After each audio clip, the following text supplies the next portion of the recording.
जहां कर्णप्रयाग में ग्रामीणों पर लाठीचार्ज का मामला अब तूल पकड़ता नजर आ रहा है।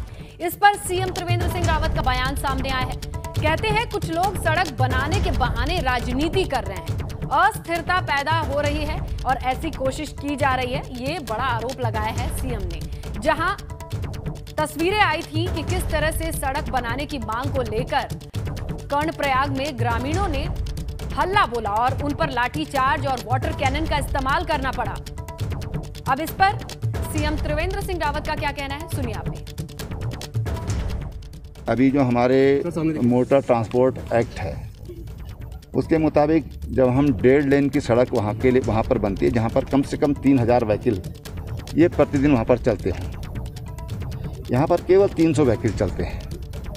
लेकिन मैंने पिछले महीने 28 तारीख को अल्मोड़ा में एक घोषणा की थी कि हम सभी ब्लॉक मुख्यालयों को जिन पर ट्रैफिक कम है उनको 1.5 लेन से जोड़ेंगे और जिन पर ट्रैफिक ज़्यादा है, जैसे मैदानी जनपद है, उन पर ट्रैफिक काफ़ी होता है, तो उसको डबल लेन से जोड़ेंगे। ये मैंने घोषणा किया था। फिर मैं बीच में जब आपदा के समय आया था तो उस समय मैंने गोपेश्वर में भी ये बात कही थी, सॉरी आपदा से पहले जब मैं आया था तब भी मैंने एक बात कही थी। मैं समझता हूँ कि कुछ तत्व ऐसे हैं कि जो इस बहाने अपनी राजनीति करना चाहते हैं, कुछ लोग ऐसे हैं कि जो अस्थिरता पैदा करना चाहते हैं। आगे बढ़ते हैं, बात करते हैं घाट गांव के ग्रामीणों की, जिनके प्रदर्शन पर हुए लाठीचार्ज को लेकर सरकार ने मजिस्ट्रियल लेवल के जांच के आदेश दिए हैं। सीएम ने कहा इसके लिए जो लोग भी जिम्मेदार हैं उन पर कार्रवाई होगी। तो अब से कुछ देर पहले ही उन्होंने कहा कि किस तरह से जो नियम कानून है उसके हिसाब से 1.5 लेन की सड़क बनानी है, लेकिन यहाँ पर आरोप लगाया है राजनीति का। और क्या कुछ कहा, सुनिए। घटना हुई है और उस पर हमने कहा कि बड़ी उस पर जांच होना चाहिए, क्यों कि जो मीडिया में जो देखने को मिला है और जो रात को जो मुझे खबर मिली तो मुझे लगा कि इस पर मजिस्ट्रेटी जांच होना चाहिए, ताकि जो भी दोषी हैं, अगर कोई दोषी है तो उसका भी संज्ञान लिया जाएगा और अगर कोई निर्दोष है तो उस पर कोई कार्रवाई नहीं होना चाहिए। इसलिए मैंने मजिस्ट्रेटी जांच के आदेश दिए हैं। आगे बढ़ते हैं, बात करते हैं गैरसैंण में बजट सत्र की, जिसका आज दूसरा दिन है। बजट सत्र को लेकर सीएम त्रिवेंद्र सिंह रावत ने कहा कि इस बार का बजट आम आदमी के लिए एक बड़ा संदेश देने वाला बजट होगा।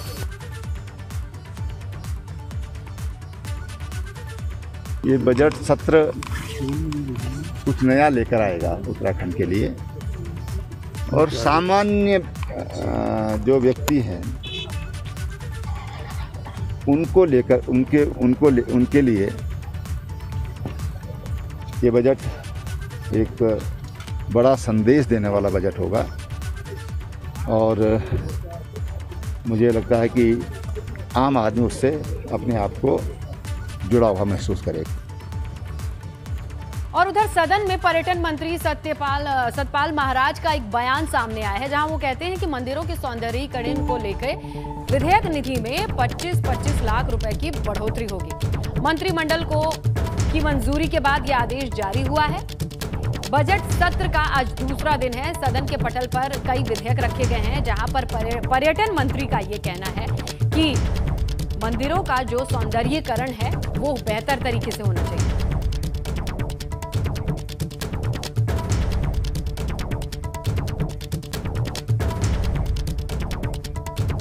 मंदिरों के सौंदर्यीकरण को लेकर बयान सामने आया है, तो काफी चीजें चल रही हैं। सदन के पटल पर काफी कुछ रखा गया है पर्यटन के मद्देनजर, ये जानकारी मिल पा रही है, जहां 25-25 लाख विधायक निधि से।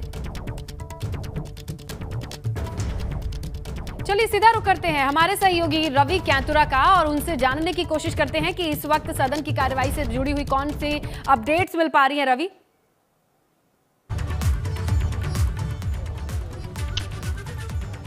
जी बिल्कुल, देखिए स्नेहलता, जो गैरसैंण में आज विधानसभा का दूसरा दिन है बजट सत्र का, और जो कार्रवाई है उसमें प्रश्नकाल पूरी तरीके से चला है। तमाम प्रश्न उसमें आए हैं जिस पर कि सवाल जवाब चले। लेकिन इसके साथ ही जो खास तौर पर आज देखा जा रहा था कि जो महंगाई का मुद्दा है उस पर विपक्ष जो है सरकार को घेरने की ज़रूर कोशिश करेगा, और यही जो है नियम 58 के तहत जो है यहाँ पर जो है इसी महंगाई के मुद्दे को लेकर चर्चा चल रही है, जिस पर सरकार को घेरने की पूरी कोशिश और पूरी तैयारी के साथ विपक्ष जो है खड़ा हुआ है। और इसके साथ ही सरकार भी तैयारी के साथ है कि विपक्ष के सारे सवालों के जवाब दिए जा सके। मेरे साथ कांग्रेस के जो जी निजामुद्दीन इस वक्त हैं, उनसे जान लेते हैं, क्योंकि उन्होंने भी तमाम प्रश्न जो है जिस तरीके से देख रहे हैं हम सत्र की जो शुरुआत थी, और आपने शुरुआत में कई प्रश्न रखे, किस तरीके से पूरा सत्र देख रहे हैं? हमने सबसे पहले 2 विषय यहाँ पर विधानसभा में हम रखने जा रहे हैं। इसके अध्यक्ष जी ने हमें अनुमति दी। महंगाई एक गंभीर विषय है जिससे सामान्य व्यक्ति की कमर टूट रही है। डीजल पेट्रोल की कीमतें लगातार बढ़ रही हैं, गैस की कीमतें अचानक लगातार 200 से ऊपर प्रति सिलेंडर ये बढ़ा चुके। हालात बद से बदतर हैं। आप ये कांग्रेस पार्टी से भारतीय जनता पार्टी सवाल कि आपने 60 साल में क्या, इसने 350 का सिलेंडर किया तो वो इनको महंगा लगता था, और इन्होंने 350 से दुगना 700 और फिर उसके भी ऊपर पार कर दिया सिलेंडर, जिससे कि घर चलाना लोगों को भारी हो गया। डीजल और पेट्रोल इतना महंगा कर दिया और वस्तुएं इतनी महंगी है। तो इस विषय को लेकर हम सदन में रवि, सीएम के बयान पर भी इनसे सवाल कीजिए। उन्होंने, सीएम ने आरोप लगाए हैं कि घाटगांव में जो कुछ हुआ उससे लेकर राज्य शहीदों ने ये परिकल्पना इस राज्य को बनाते हुए कभी नहीं की थी कि यहाँ मातृशक्ति अगर अपने हकों को मांगेगी तो उस पर लाठीचार्ज की जाएगी। यहाँ वार्ता होनी चाहिए। उत्तराखंड इस वजह से बना था कि यहाँ के उत्तराखंड के लोगों की बात लखनऊ तक नहीं पहुँच पाती थी, और वो अगर यहाँ भी यही बात होगी तो राजधानी में लोग अगर अपनी बात रखने के लिए आएंगे और उनका स्वागत डंडों से होगा और उन पर लाठीचार्ज की जाएगी। विधायक जी, मुख्यमंत्री ने इस पर कहा है कि इन लोगों को भ्रमित करने का काम किया जा रहा है, वो जबकि पहले घोषणा कर चुके हैं कि सड़कों का चौड़ीकरण होगा।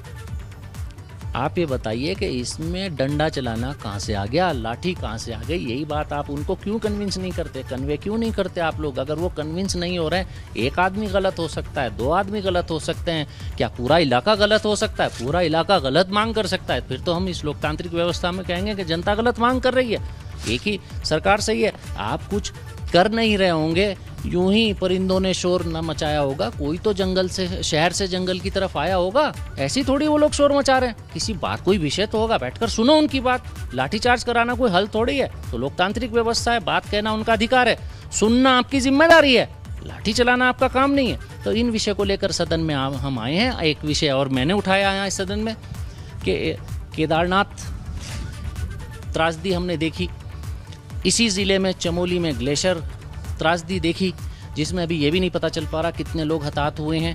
उसको लेकर मैंने सरकार से पूछा कि क्या प्रदेश उत्तराखंड राज्य में एक अलग पर्यावरण नीति बनेगी, जिस पर सरकार ने पहले तो भ्रमित होने वाला एक जवाब दिया कि उन्होंने पूरे देश की जो नीतियां हैं जिससे कि फैक्ट्रियां और उद्योग चलते हैं वो बयान किया। मैंने कहा मैं ये नहीं पूछ रहा हूँ, इसमें ग्लेशियर, वनाग्नि, लैंडस्लाइड्स होती हैं, अर्थक्वेक, जलजले, भूकंप आता है, केदारनाथ जैसी त्रासदी होती है, इन बातों को लेकर अलग, यहाँ का हमारे प्रदेश की भौगोलिक परिस्थितियाँ हैं, उनको लेकर अलग पर्यावरण नीति बननी चाहिए, जिस पर सरकार फिर झुकी और उन्होंने ये वादा किया कि 21 अप्रैल 2021 तक कराएंगे, जिसमें 13 के 13 जिलों को स्टडी किया जाएगा। एक विषय और मैंने उठाया कि 4 साल होने को आ गए, मुख्यमंत्री के विभागों का प्रश्नकाल इस विधानसभा में नहीं लग सका।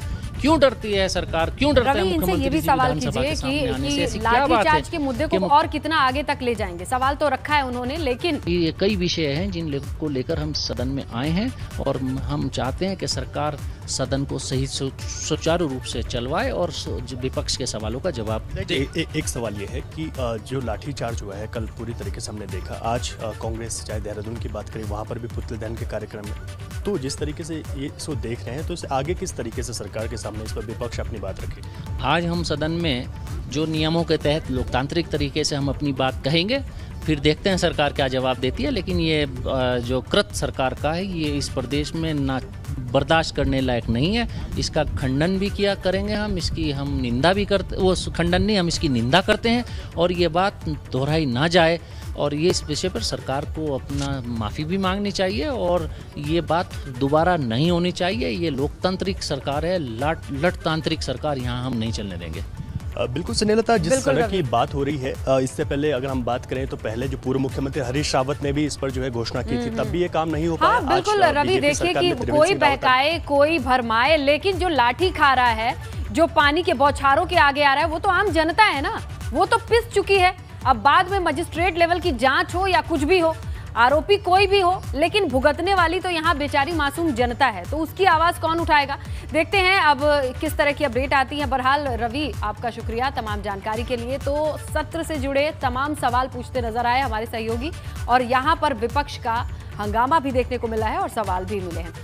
चलिए, अब ये वो तस्वीरें हैं जिसे लेकर आपत्ति है विपक्ष को और ये कड़े सवाल खड़े कर रहे हैं, जहां पर पूछ रहे हैं कि आखिर प्रदर्शन करने वाले लोकतंत्र में ये लोग हैं, उन पर लाठी डंडों की नौबत आखिर क्यों आई, इन पर वाटर कैनन क्यों चलाना पड़ा। जहां पर सीएम त्रिवेंद्र सिंह रावत का बयान सामने आया, उन्होंने कहा कि यहां इसके पीछे राजनीति है, लोगों को भरमाया गया है, लोगों को बहकाया गया है। जनाब कुछ भी हो, लेकिन ये लाठी डंडा खाने वाले आम लोग हैं, ये वोटर्स ही हैं। अब इनके बारे में विपक्ष सिर्फ बात करेगा। कांग्रेस विधायक काजी निजामुद्दीन का यह बयान सामने आया है कि सदन के अंदर लाठीचार्ज का मामला उठेगा। सवाल पूछा जाएगा कि लाठी डंडों से बात नहीं होती है, बातचीत से बात होती है। अब इस पर किस तरह का जवाब, किस तरह की सफाई। हालांकि पहले सफाई दे चुके हैं सीएम त्रिवेंद्र सिंह रावत। कहना यह है कि लोगों को भरमाया गया है, मजिस्ट्रेट लेवल की जांच होगी, वो सड़क प्रपोज है, यहाँ पर राजनीति चल रही है। राजनीति किसी की चलती रहे, लेकिन आम लोगों के ऊपर डंडे चले हैं, ये तस्वीरें बानगी हैं। आम लोगों को पानी की बौछारों से पीछे भेजा गया है, तस्वीरें बानगी हैं। अब इस मुद्दे को विपक्ष कितने दृढ़ता से सामने रखता है, ये देखना होगा। बहरहाल इस पर क्या जवाब देते हैं। हालांकि सफाई दे चुके हैं सीएम त्रिवेंद्र सिंह रावत, लेकिन सदन के अंदर भी ये मुद्दा गूंजेगा, जहां पर अपनी मांग को लेकर विधानसभा का घेराव और तमाम चीजों को लेकर ये लोग, आम लोग मौजूद थे। इन्हें रोकने के लिए लाठीचार्ज किया गया, वाटर कैनन का इस्तेमाल किया गया। किसी का भी बहकावा हो, कोई भी राजनीति हो, लेकिन यहां तमाम लोगों को आज लाठी खाने के लिए हम लाठी खाते हुए देख सकते हैं और वाटर कैनन की बौछारें भी इन्होंने ही झेली है। तो किसी भी की गलती हो, भरना तो साफ तौर पे आम जनता को पड़ रहा है। चलिए, हमारे ब्यूरो चीफ अजित राठी से हम जानते हैं, जानकारी लेते हैं। अजित, ये बताइए कि सीएम का बयान ये आता है कि मजिस्ट्रेट लेवल की जांच कराई जाएगी, देखा जाएगा भाई कल्प्रेट कौन है, लेकिन भुक्तभोगी तो ये जनता है ना जो डंडे खा रही है। सनिता, देखिए, आपने बहुत अच्छी बात कही है और मैं आपको दो चीजें और बताता हूँ कि ये आंदोलन पिछले 85 दिन से चल रहा है। ये एक दिन का आंदोलन नहीं, इसे 3 महीने पूरे होने वाले हैं। घाट ब्लॉक मुख्यालय पर आमरण अनशन चल रहा है, कर्मिक अनशन चल रहा है, हर रोज लोग हड़ताल पर बैठते हैं। इनकी टोटल इंटेलिजेंस फेल हो गई, इनको आइडिया ही नहीं रहा कि 350 वाहनों में हजारों लोग सवार होकर गैरसैंण पहुंचने वाले हैं। इनकी जो लोकल इंटेलिजेंस थी, जो खुफिया विभाग था, वो बिल्कुल पूरी तरह से फेल साबित हुआ। और तीसरा, देखिए, मजिस्ट्रियल जांच में हम बहुत दिनों से देखते आ रहे हैं, हमारा भी एक लंबा कैरियर पत्रकारिता से गुजरा है, किसी मजिस्ट्रियल जांच में हमने आज तक बहुत कुछ होता नहीं देखा है। और इस समय मजिस्ट्रियल जांच का मतलब ये है, यदि पुलिस ने मजिस्ट्रेट की अनुमति के बिना लाठीचार्ज किया है तो पुलिस वालों के खिलाफ कार्रवाई होनी चाहिए, इसमें मजिस्ट्रेट जांच की जरूरत ही नहीं है। और अगर मजिस्ट्रेट ने आदेश दिया तो मजिस्ट्रेट को सस्पेंड कर देना चाहिए या मजिस्ट्रेट के खिलाफ कार्रवाई करनी चाहिए। मजिस्ट्रियल जांच किस चीज की हो रही है, ये सरकार के लिए समझ में नहीं आ रहा है, ना लोगों को समझ में आ रहा है। और सरकार अब कह रही है, मुख्यमंत्री कह रहे हैं कि लोगों को फरमाया जा रहा है, इनको मिसगाइड किया जा रहा है। 3 महीने होने को है, इतना लंबा मिसगाइड कौन हो सकता है जी? और मिसगाइड जितने वक्त में किया जा सकता है, ये बात आइडिया है आपको कि 3 महीने से लोगों को एक डायरेक्शन में ले जाया जा रहा है। ये 3 महीने का वक्त गुजार के क्या इस दिन का इंतजार था कि लाठीचार्ज करने की नौबत आए तब हम समझाएं? इस बीच में कोई प्रतिनिधि नहीं गया, कोई नहीं समझाया कि मत भरमाओ, मत इधर जाओ, आपके हक की बात हो रही है।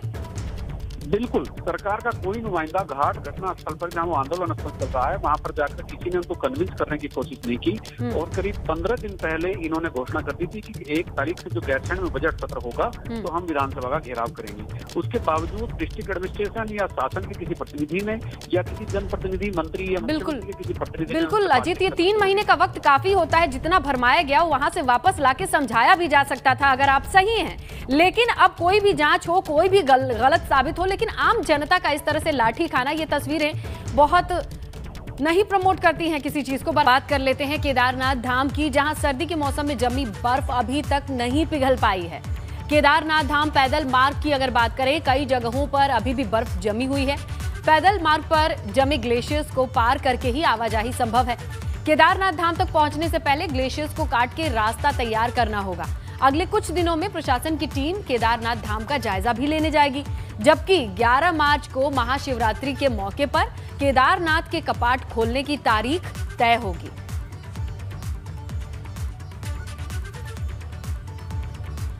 और हरिद्वार कुंभ को लेकर अखाड़ों में काफी चहल पहल नजर आ रही है। तमाम साधु संत और रमता पंचों के हरिद्वार आने के बाद धर्म नगरी की रौनक बढ़ गई है। निरंजनी अखाड़े के तमाम रमता पंच और नागा साधु इन दिनों तपस्या में लीन हैं और ये इस तरह से 3 मार्च तक तपस्या में लीन रहेंगे। 3 मार्च को निरंजनी अखाड़े की पेशवाई होगी और उसके निकलने के बाद ये सभी रमता पंच निरंजनी अखाड़े में तपस्या करेंगे। महाकुंभ की रौनक साधु संतों से ही होती है और हरिद्वार में साधु संतों का आगमन शुरू हो गया है। कैसा महाकुंभ होगा? स्वच्छ होगा, दिव्य होगा और भव्य होगा।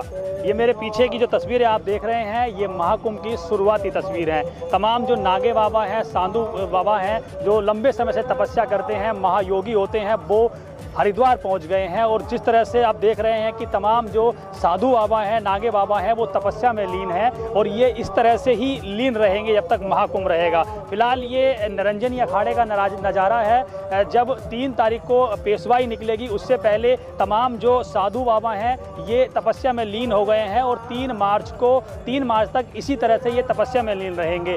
ये रमता पंच भी कहलाते हैं और इस तरह के 18 मड़ियाँ इस जो निरंजनी अखाड़ा है इसमें बनाई गई हैं और यहाँ पर तमाम जो साधु बाबा हैं देश के अलग अलग कोने से पहुँचे हुए हैं और ये लगातार इसी तरह से 27 तारीख से तपस्या में लीन हैं। सुबह और शाम लगातार तपस्या में लीन रहते हैं और दोपहर को कुछ आराम करते हैं। ये कह सकते हैं कि कई दिनों से जो एक दिमाग में बन रहा था कि महाकुंभ कैसा होगा, तो महाकुंभ इस तरह का होगा और ये शुरुआती चीज़ें हमें दिखाई देने लगी हैं। हालांकि अभी क्योंकि महाकुंभ के शुरू होने में 1 महीने का वक्त है, लेकिन किस तरह से महाकुंभ होगा वो शुरुआती तस्वीर एबीपी गंगा ने आपके साथ साझा की है।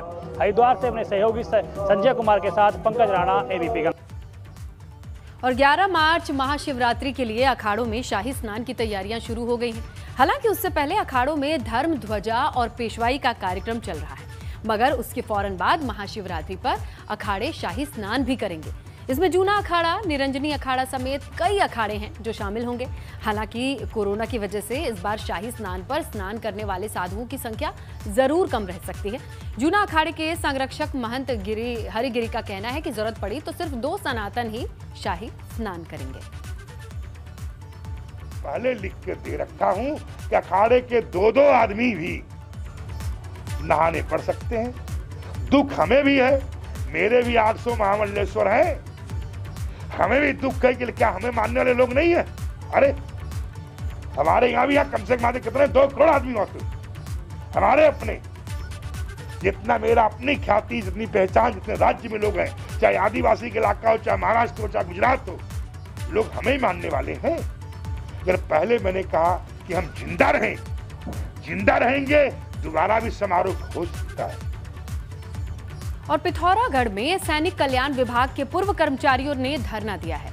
पूर्व सैनिक 1 जनवरी 2016 से 7वें वेतनमान को लागू करने की मांग कर रहे हैं। इनका कहना यह है कि सरकार की तरफ से इसकी मंजूरी दे दी गई है, बावजूद इसके इसे लागू नहीं किया जा रहा है।